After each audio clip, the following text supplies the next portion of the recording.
একজন শিক্ষার্থী কোনো একটা দুর্ঘটনার কারণে একটা সাবজেক্টে ফেল করেছে, তাও আবার 2-3 মার্কের কারণে, জাস্ট 1 বা 2 বা 3 মার্কের কারণে তাকে অপেক্ষা করতে হবে পুরো একটা বছর।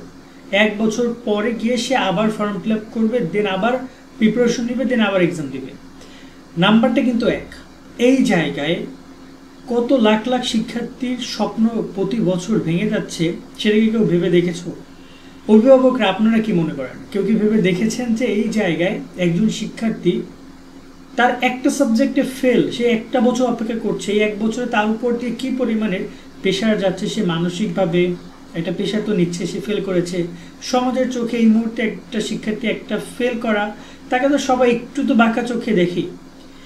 শিক্ষা ব্যবস্থার সংস্কার এই জায়গাটা সবচেয়ে বেশি দরকার। আমরা যদি পাশের দেশ ইন্ডিয়ার দিকে তাকাই, তাহলে আমাদের এখানে খুব বড় একটা উদাহরণ রয়েছে। বর্তমান এটা নিয়ে আমি একটু কথা বলবো। ফেল করা যে সকল শিক্ষার্থী রয়েছে তাদেরকে সাপ্লিমেন্টারি পরীক্ষা দেওয়ার ব্যবস্থা করা যেতে পারে, এবং এই প্রসেসটা কিভাবে হতে পারে, কিভাবে পরীক্ষা নেওয়া হয়, কিভাবে রেজাল্ট দেয়, দেন পরবর্তী কার্যক্রম কি, আমি ছোট্ট করে বলছি। তার আগে সমস্যাগুলো নিয়ে কথা বলি। একজন শিক্ষার্থী সৃজনশীল এবং বহু নির্বাচনী দুইটা অংশে পৃথকভাবে পাস। সৃজনশীল আলাদা পাস, এমসিকিউতে আলাদা পাস। সাপোজ গণিতে একজন শিক্ষার্থী 30টা বহু নির্বাচনী ভরাট করে, ক খ গ ঘ থেকে 30টা ভরাট করে টোটাল।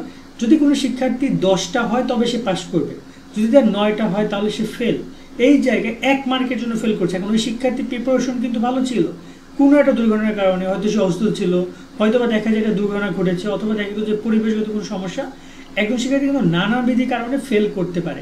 এই জায়গায় সে 1 মার্কের জন্য ফেল করছে এমসিকিউ এ। ওপাশ থেকে আবার সৃজনশীলে ভালো করেছে, এবং এমসিকিউ 1 মার্কের জন্য ফেল, তাকে অপেক্ষা করতে হচ্ছে আবার একটা বছর। যখন তার রেজাল্ট প্রকাশ হবে তখন দেখতে পেলো সে গণিতে, ম্যাথে সে ফেল করেছে, দেন তাকে আবার একটা বছর অপেক্ষা করতে হবে। অপেক্ষা করার পরে তারপরে গিয়ে দেখা যায় যে আবার তাকে ফর্ম ফিল আপ করতে হবে পরবর্তী জুনিয়রদের সাথে। এটা প্রেশার যে আমি জুনিয়র হয়ে গেছি, ছোট হয়ে গেছি, কারণ ওর ব্যাচমেটটা কিন্তু এগিয়ে গেছে অনেক দূর। সে কলেজে ভর্তি পড়াশোনা শুরু করে ফার্স্ট ইয়ার কমপ্লিট করে ফেলছে, তখনও সে এখনও এসএসসি পরীক্ষা দেয়নি। ওই অবস্থায় আবার এসএসসি পরীক্ষা দিবে, আবার রেজাল্টের জন্য অপেক্ষা, তারপর আবার ভর্তি। প্রায় 1.5 বছর পিছিয়ে যাচ্ছে একজন শিক্ষার্থী। এই জায়গায় সাপ্লিমেন্টারি এক্সাম কিভাবে হেল্প করতে পারে? আমাদের পাশের দেশ ভারতে সাপ্লিমেন্টারি এক্সাম বেশ কয়েকটা রাজ্যে চলমান রয়েছে। পরীক্ষা শেষ হওয়ার পরে রেজাল্ট প্রকাশ করা হয় দ্রুত। আমাদের এখানে এসএসসি পরীক্ষা শেষ হওয়ার নিয়ম রয়েছে 60 দিন। পরীক্ষা লিখিত পরীক্ষা শেষ হবে 10 তারিখে, তাহলে পরবর্তী 60 দিন মানে পরে 2 মাস পরে 10 তারিখে এসে তারা রেজাল্ট প্রকাশ করবে। বাট যেহেতু এখন প্রযুক্তিগত দিক থেকে আমরা এগিয়ে আছি, আমার মনে হয় 60 দিন এটা আগের নিয়ম ছিল, এটাকে এখন আরও সহজ করা উচিত।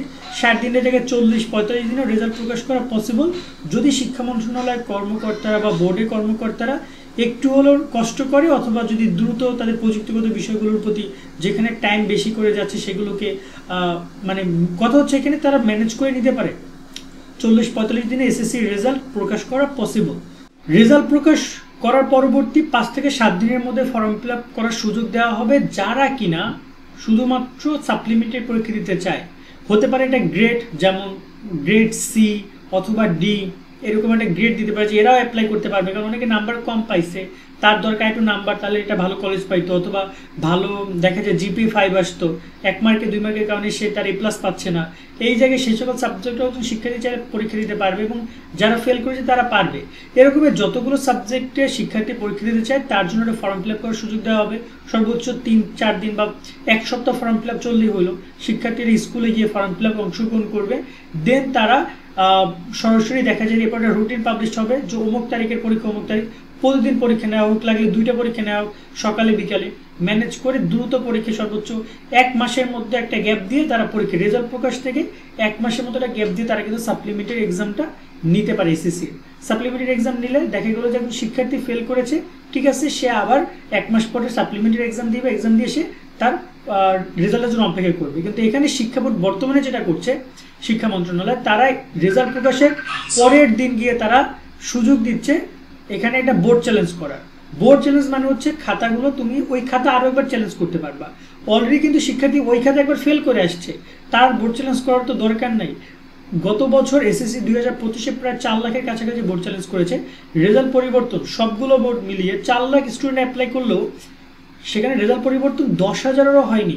তার মানে প্রায় বলা যায় যে এখানে প্রায় হয়তো বা 5%-ও রেজাল্ট চেঞ্জ হয় না। ঠিক আছে, 2% 5% রেজাল্ট চেঞ্জ হয় যত শিক্ষার্থী অ্যাপ্লাই করে।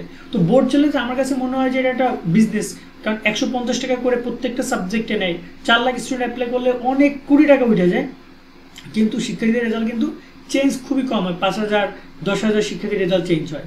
তো ব্যাপারটা ঠিক এই যে যখন দিয়ে আমার এখানে বোর্ড চ্যালেঞ্জটা বাদ দিয়ে সাপ্লিমেন্টারি এক্সামটা চালু করা হোক, শিক্ষার্থীরা টাকা দিয়ে ফর্ম ফিল আপ করবে, করে তারা এক্সাম দেবে, হয়তো দেখা যায় যে এখানে একটা এক্সাম সেন্টার নিয়ে কথা হতে পারে যে প্রত্যেকটা এলাকায় তো অনেক শিক্ষার্থী ফেল করবে না, সেক্ষেত্রে জেলা শহরে পরীক্ষার সেন্টার রাখা যেতে পারে।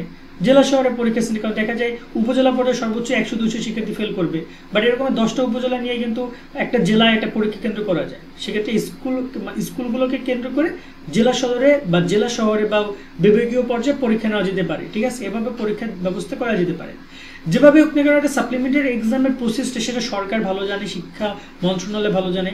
বর্তমানে অন্তর্বর্তীকালীন সরকারের কাছে এটা রিকোয়েস্ট থাকবে যে শিক্ষার্থীদের এই বিষয়টি নিয়ে ভাবা উচিত, যাতে করে একটা শিক্ষার্থী একটা সাবজেক্টে ফেল কোনো কারণে করেছে, তাকে প্রায় আবার সে একটা বছর অপেক্ষা করতে হচ্ছে।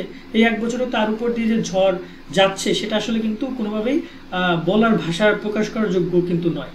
তা আমার মনে হয় এই বিষয়টা শিক্ষার্থীদের উচিত এই বিষয়টা বেশি বেশি করে শেয়ার করা, যাতে করে বন্ধু বান্ধব বা অভিভাবক যারা আছে এটা নিয়ে কথা বলে। এবং এটা নিয়ে আমি এর আগেও অনেকগুলো ভিডিওতে এই বিষয় নিয়ে আলোচনা করেছিলাম, বাট এটা জাস্ট আমি আমার ওপিনিয়নটা শেয়ার করলাম। বাকি বিষয়গুলো শিক্ষা মন্ত্রণালয়ের উপর নির্ভর করে। আমি বেশ কয়েকটা পত্রিকায় দেখছিলাম যে এই বিষয় নিয়ে কথাবার্তা বলছে তারা, তো আমার কাছে মনে হলো যে এই বিষয় নিয়ে আমরা একটু কথা বলি এবং চেষ্টা করি যে এরকম একটা সমাধানের দিকে আসা যায় কিনা। আজ কিন্তু আমরা এখানে বেঁধে নিচ্ছি, সকলে অনেক ভালো থাকবেন, আল্লাহ হাফিজ।